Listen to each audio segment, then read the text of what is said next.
J'ai intitulé le message d'aujourd'hui « L'unité dans le corps du Christ », qui est le point central de la lettre de Paul aux Éphésiens.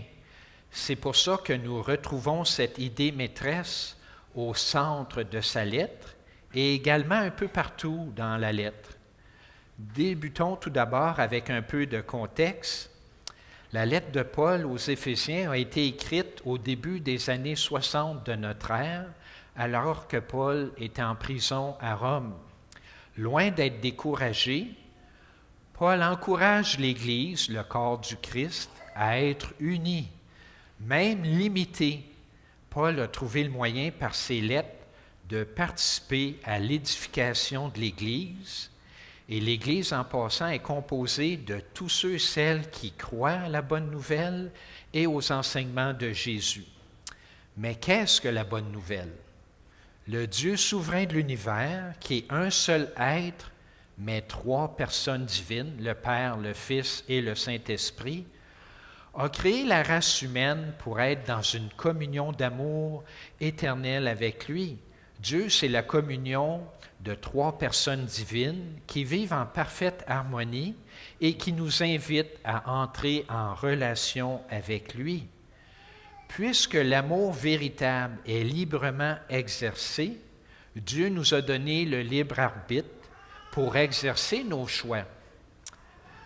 Au lieu d'entrer dans une relation de dépendance envers Dieu et d'accepter son aide et sa sagesse pour nous guider dans cette vie, nous débutons notre vie en préférant faire des choix basés sur notre perception des choses sans tenir compte de la pensée de Dieu. En choisissant d'être indépendant de Dieu, et ce n'est pas le but pour lequel nous avons été créés, nous offensons le Dieu qui nous aime, mais qui n'approuve pas notre choix d'être autosuffisant parce que ce choix nous mène à la mort éternelle. Jésus, en tant que notre représentant humain, a mené une vie de parfaite confiance et d'obéissance envers Dieu.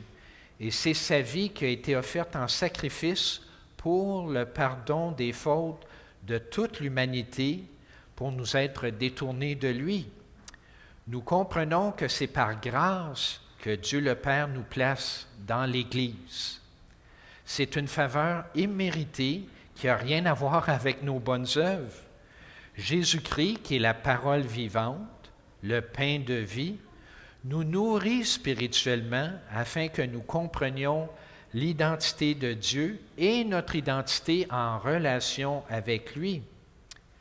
Le Saint-Esprit nous aide à comprendre les enseignements de Jésus, dont notamment ceux sur notre nouvelle nature que nous recevons lorsque nous acceptons de marcher en étant en relation avec lui, en étant unis à Dieu. En faisant confiance aux enseignements de Jésus, le Saint-Esprit nous transforme pour que nous puissions agir conformément à notre nouvelle nature. La lettre de Paul aux Éphésiens est divisée en 6 chapitres. Les chapitres 1 à 3 décrivent le dessein de Dieu pour l'humanité et notre vocation. Dieu nous sauve de la mort éternelle par le moyen de la foi. La foi, c'est le fait que nous faisons confiance à Dieu et que nous demeurons en relation avec lui. Les chapitres 4 à 6 décrivent comment nous comporter puisque nous sommes maintenant entièrement pardonnés et que nous sommes ses enfants d'adoption. Autrement dit, les 3 premiers chapitres décrivent toutes les bénédictions que nous avons en Jésus-Christ et ce que nous sommes, notre véritable identité. Cependant, nous devons accepter de les recevoir pour en bénéficier. Les 3 derniers chapitres décrivent notre manière de vivre qui s'accorde avec notre nouvelle identité, c'est-à-dire des ambassadeurs du royaume des cieux. Parce que la majorité des êtres humains ont choisi de vivre séparés de Dieu, ils sont morts spirituellement. N'ayant pas de relation avec Dieu, les gens sont égoïstes et matérialistes. Nous vivons donc dans un monde qui est de plus en plus divisé. Cela crée des tensions non seulement entre les différents peuples, qui ne sont pas tous gouvernés de la même façon, mais également nous voyons les tensions et les divisions s'accentuer au sein d'une même société. Finalement, il existe même des divisions au sein de l'Église avec toutes les différentes dénominations chrétiennes qui n'ont pas toutes la même compréhension des Saintes Écritures. Dans ce contexte, parler d'unité, alors que nous voyons partout sur Terre les guerres et les conflits et autour de nous les tensions sociales, vous conviendrez avec moi, c'est un peu comme prêcher dans le désert. Ça ressemble à une mission impossible. C'est impossible à l'homme, mais au Dieu souverain de l'univers, tout est possible. D'ailleurs, Christ a déjà débuté son travail de réunification de toute cette belle diversité de races et de langues au sein d'un corps de croyants qui est l'Église.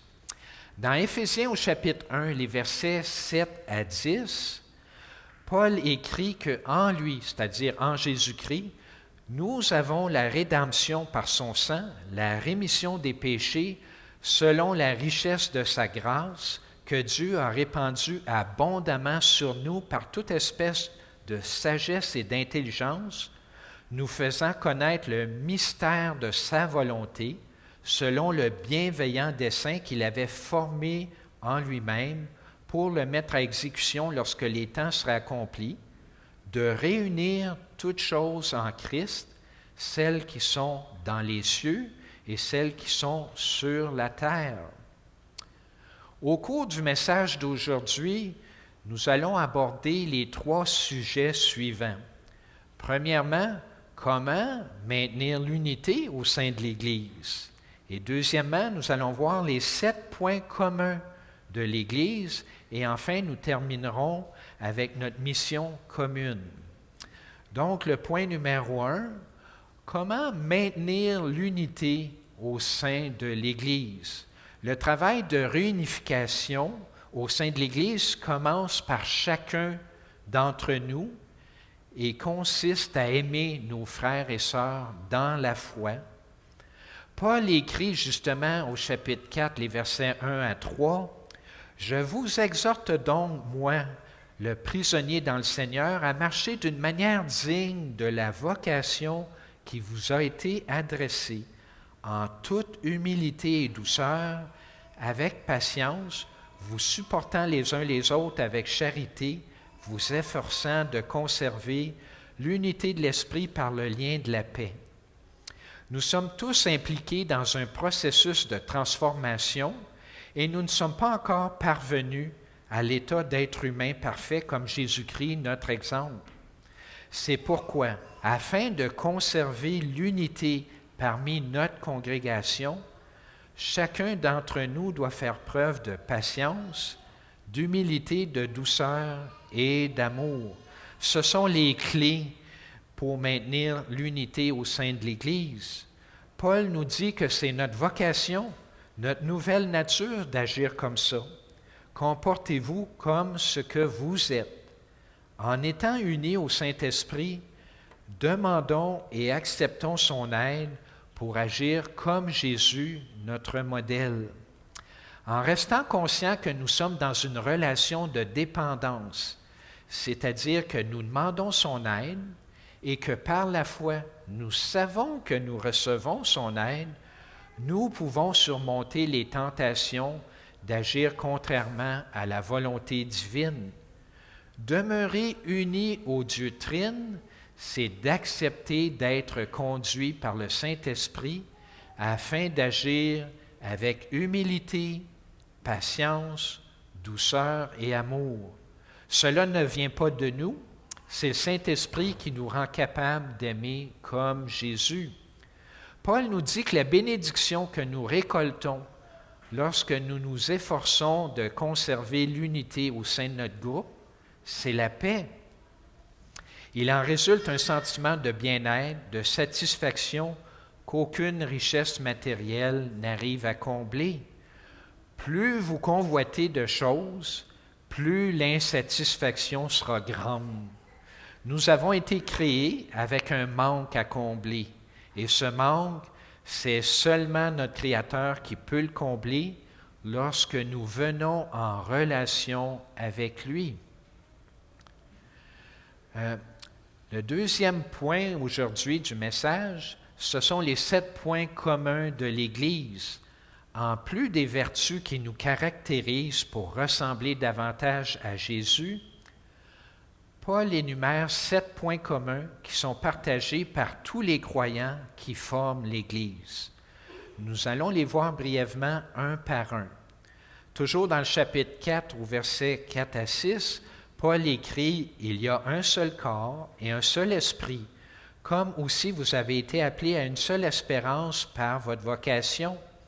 Il y a un seul Seigneur, une seule foi, un seul baptême, un seul Dieu et Père de tous, qui est au-dessus de tous et parmi tous et en tous. » Bon, le premier point commun, un seul corps, l'Église. Les disciples de Jésus, ce sont tous ceux et celles qui acceptent ses enseignements et qui sont unis ensemble pour former un seul corps. Il nous arrive tous, parfois, de vivre des situations difficiles. Ne vous séparez pas de l'Église, le regroupement de croyants. Chaque croyant est important au sein de l'Église. Si un membre s'égare et qu'il appelle à l'aide, Jésus va trouver un moyen de le ramener au sein d'un groupe de croyants. Tout en cherchant à développer de nouvelles amitiés, restez en contact avec les croyants avec lesquels vous avez des affinités. Ils sont précieux et ils sont rares. Nous pouvons parfois les compter sur les doigts d'une seule main. Lorsque Jésus a prié avant d'être livré en sacrifice, dans Jean au chapitre 17, versets 20 à 23, nous lisons « Ce n'est pas pour eux seulement que je prie, mais encore pour ceux qui croiront en moi par leur parole, afin que tous soient un, comme toi, Père, tu es en moi, et comme je suis en toi, afin qu'eux aussi soient un en nous, pour que le monde croie que tu m'as envoyé. Je leur ai donné la gloire que tu m'as donnée, afin qu'ils soient un comme nous sommes un, moi en eux et toi en moi, afin qu'ils soient parfaitement un et que le monde connaisse que tu m'as envoyé, que tu les as aimés comme tu m'as aimé. » Aujourd'hui, nous retrouvons les disciples de Jésus-Christ dans tous les pays du monde, qui parlent différentes langues, qui sont de différentes races et de différentes cultures. Malgré cette grande diversité, nous formons tous un seul corps, unis par le même esprit. Et c'est le deuxième point commun. L'Église a débuté il y a environ 2000 ans à la Pentecôte, à la réception du Saint-Esprit par les premiers disciples de Jésus-Christ qui étaient réunis à Jérusalem.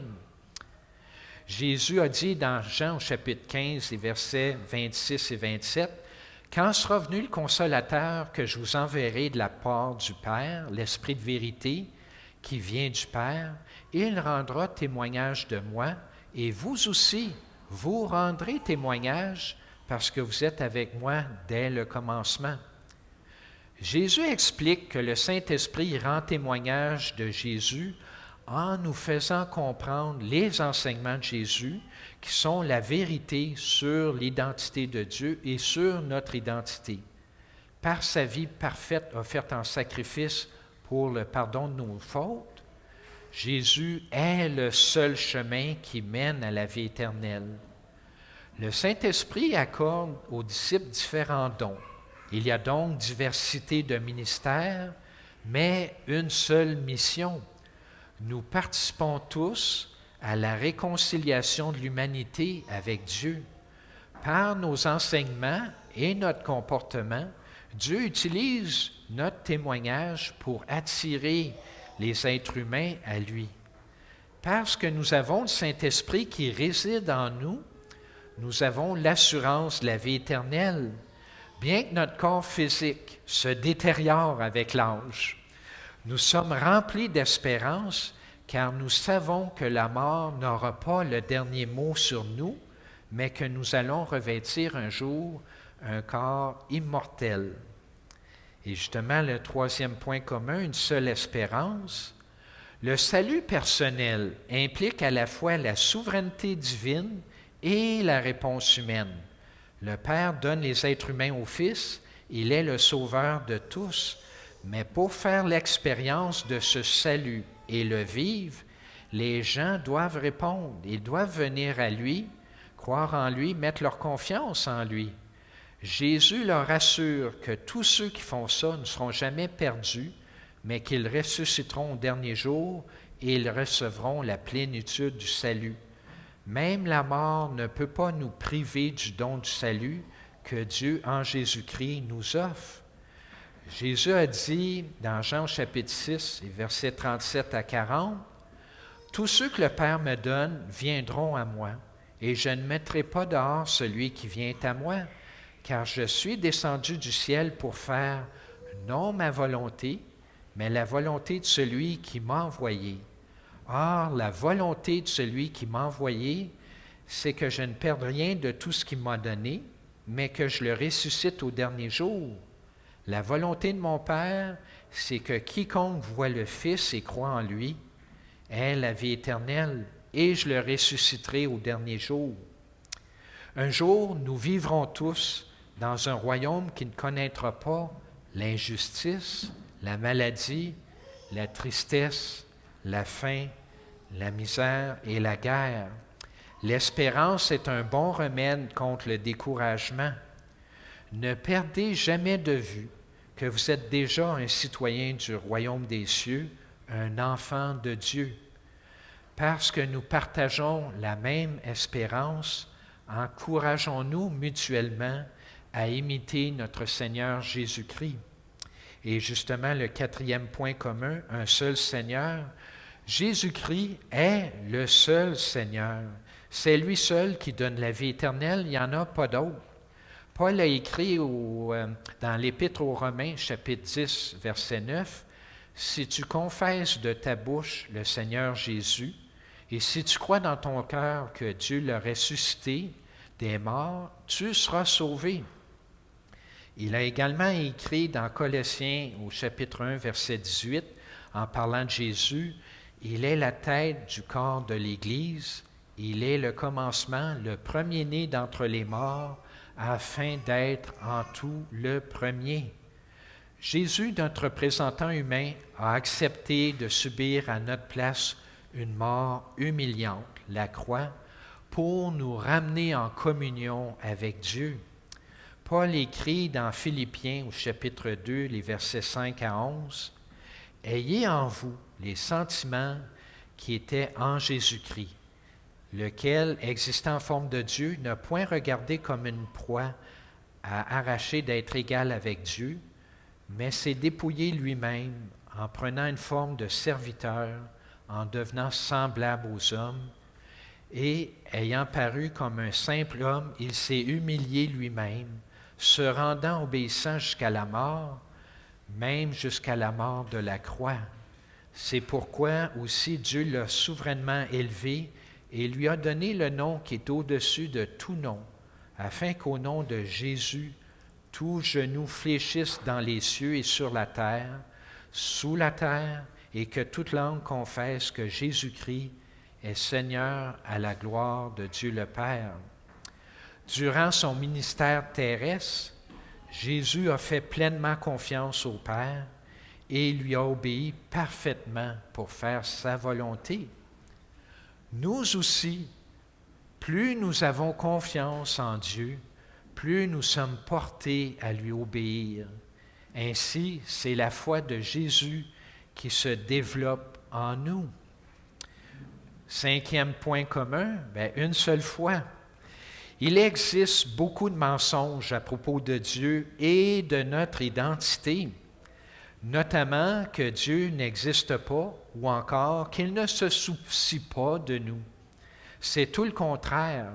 Dieu nous aime et il est pour nous. Il désire que nous apprenions à le connaître et à lui faire confiance. Pendant que sur le plan individuel, le Saint-Esprit nous transforme à l'image de Dieu, Jésus s'occupe du développement de son Église.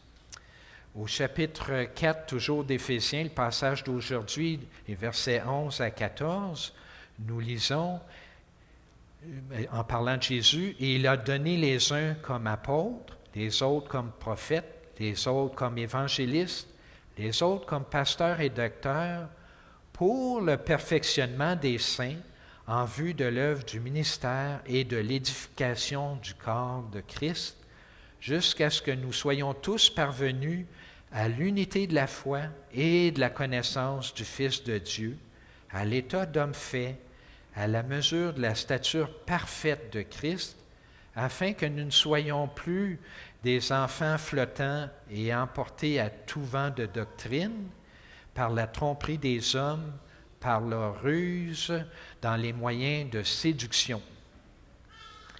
Il est facile de tomber dans le piège du légalisme qui enseigne le salut par les œuvres, d'où l'importance d'avoir de bons enseignants qui nous encouragent à compter plutôt sur la puissance du Saint-Esprit en demeurant en communion avec lui. Non seulement il nous donne la vie éternelle, mais par la foi, nous croyons qu'il nous permet aussi de résister à la tentation. Tout ça est l'œuvre de Dieu en nous. Bien que nous provenions tous de différents horizons, nous apprenons à travailler ensemble pour faire une différence au sein de la communauté, parce que nous choisissons d'aimer les gens comme Dieu les aime. Cela aide à créer une attirance vers Dieu, qui est la source de l'amour. Notre participation fait une différence parce que des gens vont en venir à se repentir en voyant notre exemple d'amour. Et justement, le 6e point commun, un seul baptême. Le baptême, c'est reconnaître publiquement que nous avons péché en nous détournant de Dieu pour faire notre volonté. Auparavant, nous étions notre propre maître, mais à partir de maintenant ou du baptême, nous acceptons de suivre les enseignements de Jésus, notre Seigneur aimant, qui règne sur toute notre vie. Nous avons tous, en effet, été baptisés dans un seul esprit pour former un seul corps, soit juif, soit grec, soit esclave, soit libre, et nous avons tous été abreuvés d'un seul esprit. Paul écrit dans sa première lettre aux Corinthiens, chapitre 12, verset 13. Prenez par exemple ce verre qui est rempli, il est plein. Certains me diront, non, ce verre est vide. Ça dépend de la perspective avec laquelle nous regardons. Ce verre est rempli d'air. Si le vide absolu régnait dans ce verre, les parois du verre s'écraseraient les unes contre les autres. Maintenant, si j'essayais d'extirper l'air de ce verre avec une paille, je n'y parviendrais pas. L'air qui quitte le verre est immédiatement remplacé par de l'air. Ce verre, c'est un peu comme notre esprit avant la conversion. Notre esprit est rempli de mensonges provenant du prince de la puissance de l'air, le diable. De par nous-mêmes, nous sommes incapables de nous débarrasser de ces mensonges. Lorsque le Saint-Esprit vient s'unir à notre esprit, il nous communique les vérités sur notre identité.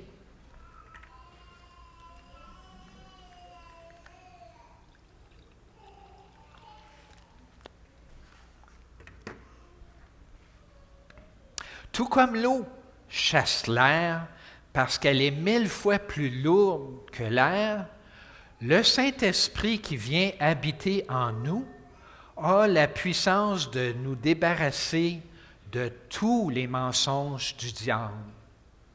Et finalement, le 7e point commun, un seul Dieu et Père de tous, par la parabole du Fils prodigue, Jésus nous révèle que nous avons au ciel un Père aimant, toujours prêt à nous accueillir. Paul écrit dans Galates au chapitre 4, les versets 6 et 7, « Et parce que vous êtes fils, Dieu a envoyé dans nos cœurs l'Esprit de son Fils, lequel crie « Abba, Père ». Tu n'es plus esclave, mais fils, et si tu es fils, tu es aussi héritier par la grâce de Dieu. C'est la volonté de Dieu notre Père d'avoir tous ses enfants auprès de lui parce qu'il nous aime. Mais il est patient et il se sert de nos difficultés pour nous attirer à lui un à un. L'Esprit rend témoignage à notre esprit que nous sommes enfants de Dieu.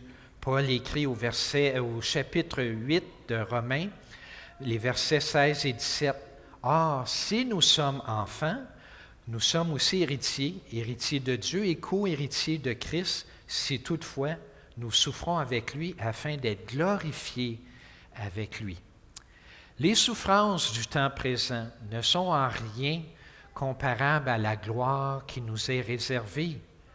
Plus nous devenons conscients de notre nouvelle identité, c'est-à-dire que nous ne sommes plus esclaves du péché et que nous avons une destinée incroyable, plus nous agissons conformément à notre nouvelle nature.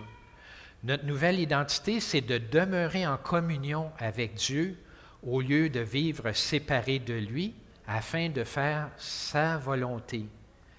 Et finalement, le 3e sujet du message d'aujourd'hui, notre mission commune. Dieu nous a guéris. Il a ôté le cœur de pierre et l'a remplacé par un cœur aimant. Nous pouvons témoigner de ce que Dieu a fait pour nous, à ceux de notre entourage, par nos paroles et par nos gestes d'amour. Plus nous comprenons la grandeur de l'amour de Dieu pour nous, plus nous l'aimons et plus nous pratiquerons l'amour envers notre prochain. Nous devenons ainsi de plus en plus comme Christ. Dans sa 2e lettre aux Corinthiens, Paul écrit au chapitre 5, les versets 14 à 17, « Car l'amour de Christ nous presse parce que nous estimons que si un seul est mort pour tous, tous sont donc morts et qu'il est mort pour tous, afin que ceux qui vivent ne vivent plus pour eux-mêmes, mais pour celui qui est mort et ressuscité pour eux. Ainsi, dès maintenant, nous ne connaissons personne selon la chair, et si nous avons connu Christ selon la chair, maintenant nous ne le connaissons plus de cette manière. Si quelqu'un est en Christ, il est une nouvelle créature. Les choses anciennes sont passées, voici, toutes choses sont devenues nouvelles. Nous sommes ce que nous faisons. Notre mission en tant qu'enfants bien-aimés de Dieu est de faire le travail que Jésus nous a donné. Ce travail consiste à vivre et à partager l'Évangile. La mission de Jésus nous aide à comprendre notre véritable identité. Son message fait une grande différence dans la vie des disciples. Les disciples montrent qui ils sont par ce qu'ils font. En terminant pour les versets d'aujourd'hui, au chapitre 4 d'Éphésiens, versets 15 et 16, « Mais que professant la vérité dans la charité, nous croissions à tous égards en celui qui est le chef, Christ. C'est de lui et grâce à tous les liens de son assistance que tout le corps, bien coordonné et formant un solide assemblage, tire son accroissement selon la force qui convient à chacune de ses parties et s'édifie lui-même dans la charité. Tout comme le fer aiguise le fer, nous nous encourageons mutuellement à ressembler de plus en plus au Christ. Une congrégation dont les membres s'aiment les uns les autres et qui aime les gens du quartier est une congrégation forte, en bonne santé, et ce, peu importe si le Seigneur ajoute ou non des nouveaux membres à cette congrégation. Tout comme la lune retransmet pendant la nuit la lumière du soleil aux habitants de la terre, travaillons ensemble à bâtir une congrégation qui retransmet l'amour de Dieu aux gens de notre communauté qui ne connaissent pas encore leur véritable identité. En conclusion pour ce message, nous avons vu que pour maintenir l'unité au sein de notre congrégation, chacun d'entre nous doit faire preuve de patience, d'humilité, de douceur et d'amour. Reconnaissons que c'est en demeurant unis à Dieu que le Saint-Esprit agit pour nous transformer. Nous avons vu aussi les 7 points communs qui unissent les différentes congrégations chrétiennes à travers le monde, et ce sont dans l'ordre un seul corps, un seul esprit, une seule espérance, un seul Seigneur, une seule foi, un seul baptême et un seul Dieu et Père de tous. Puis finalement, la mission de l'Église est la même pour toutes les différentes congrégations chrétiennes à travers le monde, et cela consiste à vivre et à partager l'Évangile.